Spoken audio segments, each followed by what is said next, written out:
Good morning student. आपका BA BEd third year class में welcome है। तो बच्चे आज हम स्टार्ट करते हैं यूनिट थर्ड का first topic land revenue system. Clear कि मुगलों का जो भूमि कर प्रबंध कैसा था। लैंड रेवेन्यू सिस्टम भूमि कर प्रबंध किनका कर रहे हैं हम, मुगल शासकों के अंडर। क्लियर। तो जो मुगलों ने बच्चे सबसे पहले जो भूमि प्रबंध किया था वो किया था अकबर ने, क्योंकि हम जानते हैं कि भारत में जितने भी शासक रहे थे उनकी आय या आमदन का मुख्य सोर्स क्या होता था, मुख्य स्रोत भूमि कर प्रबंध होता था। इसलिए हर शासक ने भूमि कर या भूमि की पैदावार की तरफ विशेष ध्यान दिया था। अगर हम मुगलों की बात करें तो उनमें जो भूमि कर प्रबंध है वो हम अकबर का करते हैं। क्लियर। तो जो अकबर ने भूमि कर प्रबंध किया था उसने शेर शाह के भूमि कर प्रबंध के उसको ही आइडिया लगाकर या उसका अनुसरण करते हुए नया भूमि कर प्रबंध किया था, क्योंकि उससे पहले जो शेर शाह सूरी अफगान था उसने भी उच्च कोटि की भूमि कर प्रणाली लागू की थी। और जैसे कि उसने भूमि की नियमित पैमाइश की थी, भूमि का वर्गीकरण किया था, इसी तरह अकबर ने भी ऐसा ही किया। परंतु अकबर ने शेर शाह के जो भूमि कर प्रबंध में कुछ चेंज कर दिए थे। क्लियर। जैसे कि उसने भी भूमि की पैमाइश करने के लिए जो त्रुटिहीन गज का प्रयोग किया था शेर शाह ने, उसके बदले में अकबर ने अपने नए गज का इस्तेमाल किया। फिर शेरशाह सूरी ने भूमि का वर्गीकरण किया था। तो अकबर ने भूमि के वर्गीकरण के साथ साथ भूमि का उप वर्गीकरण भी किया था। इसके अलावा उसने सारे साम्राज्य को अनेक दस्तूरों में विभक्त करके प्रत्येक दस्तूर में पिछले 10 सालों की उपज का औसत अनुमान, मतलब पिछले 10 सालों की जो उपज होती थी उनकी एवरेज निकालकर उन्होंने जो फसलों की पैदावार उनकी कीमत बनाई थी, जिसके अनुसार उन्होंने भूमि कर प्रबंध लागू किया था। तो जो अकबर ने लागू किया था, जहां हम कह सकते हैं कि मुगल शासकों ने लागू किया था, तो वो उनके 3 तरह के भूमि कर प्रबंध थे। पहले थे उन्होंने जब्ती प्रणाली लागू की थी भूमि कर एकत्रित करने के लिए, दूसरी नस्क और तीसरी गल्ला बख्शी। वेरी इंपॉर्टेंट शॉर्ट क्वेश्चन बनेंगे आपके इस क्वेश्चन में। पहली जब्ती, दूसरी नस्क, तीसरी गल्ला बख्शी। तो बच्चों जो जब्ती थी वो साम्राज्य के अनेका प्रांतों में लागू की गई थी। क्लियर। तो अकबर ने भूमि कर प्रबंध लागू करने से पहले कई प्रयोग किए थे। ऐसा नहीं कि उसने एकदम भूमि कर प्रबंध लागू कर दिया था, उसने कई प्रयोग करने के बाद भूमि कर प्रबंध लागू किया था। तो पहला प्रयोग उसने किया था 1563 में, 1563 में। किसके अंदर? एतमाद खां के अंदर उसने पहला भूमि कर प्रबंध किया था। और उसने एतमाद खां को खालसा भूमि, खालसा मतलब जो सम्राट की भूमि है उसकी देखभाल करने के लिए नियुक्त किया था। दूसरा उसने किया था 1566 में। ठीक है। 1566 में उसने मुजफ्फर खां को दीवान नियुक्त किया और उसका सहायक नियुक्त किया था टोडरमल को। किसको? टोडरमल को उसका सहायक नियुक्त किया था। और इन प्रयोग उनका जो थे मुजफ्फर खां और टोडरमल, इनके प्रयत्नों से क्या हुआ कि जो विभिन्न स्थानों के अनाजों को उनके मूल्यों का आधार बनाकर उनको नगदी में परिवर्तित करने की कोशिश की गई थी। कि मतलब अनाज की बजाय नगदी पैसों के रूप में भूमि कर देने की व्यवस्था चालू की गई थी। क्लियर। तो तीसरा उसने किया था 1569 में। तीसरा एक्सपेरिमेंट कब किया था? 1569 में। उस समय उसका दीवान था शहाबुद्दीन अहमद। कौन था? शहाबुद्दीन अहमद था। तो शहाबुद्दीन अहमद ने खेतों में होने वाली उपज के आधार पर काम चलाऊ अनुमान लगाकर भूमि का निश्चित करने की कोशिश की थी। क्लियर। तो जो लास्ट इंपॉर्टेंट है वो है उसने जो चौथा प्रयोग किया था, चौथा और अंतिम प्रयोग किया था 1570-71 में, 1571। उसमें उसने किसको नियुक्त किया था? अपने दीवान टोडरमल को नियुक्त किया था। किसको? टोडरमल। वेरी इंपॉर्टेंट, यहाँ आपके ध्यान देने की बात है। तो टोडरमल ने क्या किया, प्रत्येक परगने, हमने किया था ना कि उस समय जिले को क्या कहते थे, सरकार को क्या कहते थे, प्रांत को, तो उसने परगने मतलब हर प्रांत, हर डिस्ट्रिक्ट, तो उस समय का जो जिला होता था उसने हर एक परगने के आधार बनाकर भूमि की पैमाइश की और खेतों की कुल पैदावार की सूचियां बनाई।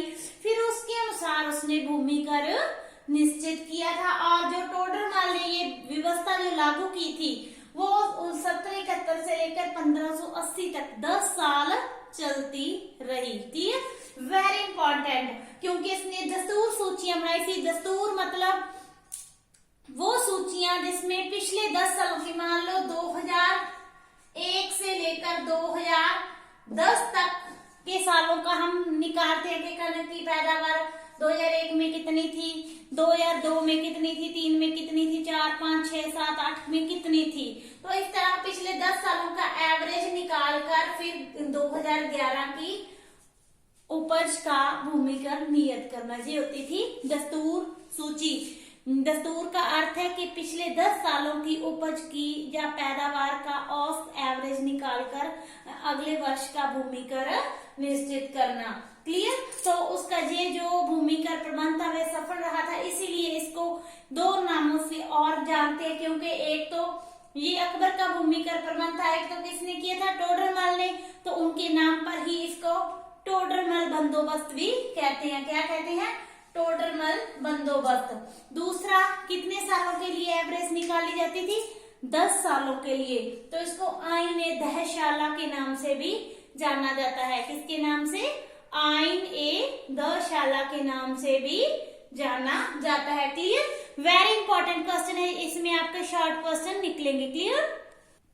नेक्स्ट हम करते हैं कि जो अलग अलग प्रणालियां थी वो कहाँ कहाँ लागू की गई थी। तो पहली थी जब्ती प्रणाली। कौन सी प्रणाली थी, जब्ती प्रणाली। इसको टोडरमल बंदोबस्त के नाम से भी जानते हैं। तो बच्चों ये प्रणाली थी, जैसे कि हमको पता है कि उनके जो अकबर के साम्राज्य में टोटल 12 प्रांत थे, तो 12 प्रांतों में से जो अधिकतर प्रांतों 8 प्रांतों में जब्ती प्रणाली लागू की गई थी। क्लियर। तो जब्ती प्रणाली थी उस समय लाहौर, दिल्ली, आगरा, इसके अलावा अहमदाबाद, मालवा, अजमेर, इसके अलावा अवध, मुल्तान, इन प्रांतों में लागू की गई थी। अगर हम इनकी विशेषताएं की बात करें तो इनमें था कि पहले क्या होता था, भूमि की पैमाइश की जाती थी। कि अकबर ने सबसे पहले क्या करवाया टोडरमल से कि सारी जितनी 8 प्रांतों में जितनी भी भूमि आई थी उसकी पैमाइश की गई थी। और पैमाइश के लिए उसने शेरशाह के जो भूमि की पैमाइश के लिए उसने शेरशाह ने गज का प्रयोग किया था, उसमें अकबर ने चेंजेस करवा दिए थे। जैसे कि जो शेरशाह का गज था भूमि की पैमाइश करने के लिए वो 32 उंगल का था। कितने अंगुल का, 32 अंगुल का था। और उनके स्थान पर अकबर ने 40 उंगल का गज का इस्तेमाल किया था। इसी तरह जो होता था शेरशाह का गज वो रस्सी का होता था, 32 उंगल का रस्सी का गज होता था, परंतु उसने रस्सी की बजाय, क्योंकि रस्सी में क्या होता है कि रस्सी को ढीला छोड़ दो तो वो कम भूमि नापेगी, अगर कस के हम रस्सी को पकड़ेंगे तो वो ज्यादा भूमि नापेगी। तो इसमें क्या होता था, हेरा फेरी होने का डर होता था। तो उसने इस चक्कर को खत्म करने के लिए रस्सी की जगह कौन सा प्रयोग किया, बांस के गज का प्रयोग किया, क्योंकि इसको घटाया या बढ़ाया नहीं जा सकता था। क्लियर। और बांस के दोनों तरफ उसने लोहे की पत्तियां लगा दी ताकि कोई भी रिश्वतखोरी ना कर सके। क्लियर। इस व्यवस्था से क्या हुआ कि जो पैमाइश थी वो एक समान में होने लगी थी और उसमें किसी भी तरह का कोई भी रिश्वत का डर नहीं रहा था। उसके बाद आता है भूमि का वर्गीकरण, कि अकबर ने भी शेरशाह सूरी की तरह भूमि का वर्गीकरण किया था। उसने जो भूमि का वर्गीकरण किया था उसमें उसने भूमि के उपजाऊपन के स्थान पर, कि जो शेरशाह सूरी ने तो एक बार देख लिया कि कौन सी भूमि उपजाऊ है कौन सी कम उपजाऊ, उसके आधार पर उसने भूमि का वर्गीकरण कर दिया था। परंतु अकबर ने भूमि के होने वाली फसलों को ध्यान में रखकर किया था। कि मतलब उसने किया था ना दस्तूर सूची के पिछले 10 सालों की फसलों की पैदावार देखते हुए, तो उसने फसलों की पैदावार को देखते हुए भूमि का वर्गीकरण किया था। 4 तरह की भूमि का वर्गीकरण किया था। Very important question. ये आपको अकेली केली पे भी 2 नंबर का क्वेश्चन आ सकता है कि पहली कौन सी भूमि थी? पोलाज, जो कि सबसे ज्यादा उपजाऊ भूमि होती थी। इसमें हर साल फसल बोई जाती थी। बहुत ज्यादा उर्वर या उपजाऊ भूमि जिसमें हर साल फसल बोई जाती थी। क्लियर? दूसरी है प्रौती। इसमें क्या होता था? हर साल फसल लेने के बाद, कि मतलब आपने क्या किया, हर साल फसल ले रहे, बीच में कुछ 1 या 2 वर्ष के लिए उसको खाली छोड़ दो ताकि वो अपनी उर्वर शक्ति को दोबारा ग्रहण कर सके। ये कौन सी भूमि होती थी? प्रौती। कि मतलब आप क्या कंटिन्यू फसल ले रहे हो तो उसको उसका उपजाऊपन वापस लेने के लिए 1 या 2 वर्ष के लिए खाली छोड़ दी। इसको भी उपजाऊ भूमि में ही काउंट किया जाता था। और तीसरी आती है छच्छर भूमि। इसमें क्या होता था? पूरी फसल लेने के बाद, कि जब हमको पता लग गया कि 1, 2, 3 साल 5 साल तक ये फसल दे रही है, उसके बाद फसल की जो पैदावार है वो कम होने लगी, तो पूरी फसल नहीं मिल रही, तो पूरी फसल लेने के बाद इसको कितने वर्षों के लिए खाली छोड़ा जाता था? 3 से 4 वर्ष तक। क्लियर? पहली जो प्रौती थी उसको कितने साल? 1 से 2 वर्ष खाली छोड़ा जाता था। जो छच्छर होती थी उसको 3 से 4 वर्ष।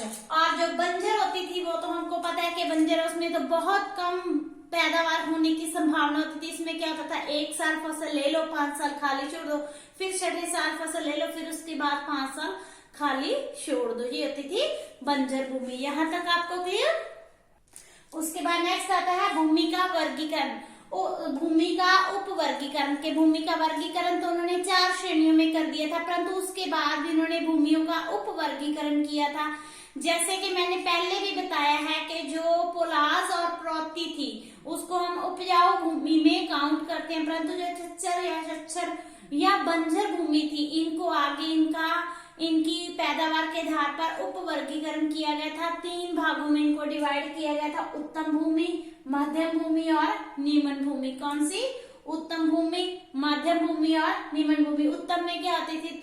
थोड़ी ज्यादा फसल होती थी, मध्यम में एवरेज और निम्न में जिसमें बिल्कुल ही फसल या पैदावार ना हो। क्लियर? उसके बाद आता है भूमि कर की दर। तो जो भूमि कर की दर थी वो भी अकबर ने वैज्ञानिक ढंग से भूमि कर की दर को निश्चित किया था। जो सरकार थी वो उपज का 1/3 भाग लेती थी। इसमें जो पोलास और प्रौती थी उनमें तो हर साल 1/3 मतलब सरकार का तीसरा हिस्सा होता था, परंतु जो छच्छर और बंजर होती थी उनकी उपवर्गीकरण या उनकी पैदावार के अकॉर्डिंग जो भूमि कर की दर थी वो बढ़ती या घटती रहती थी। क्लियर? आज के लिए इतना ही। कल हम इसी को कंटिन्यू करेंगे। Thank you so much.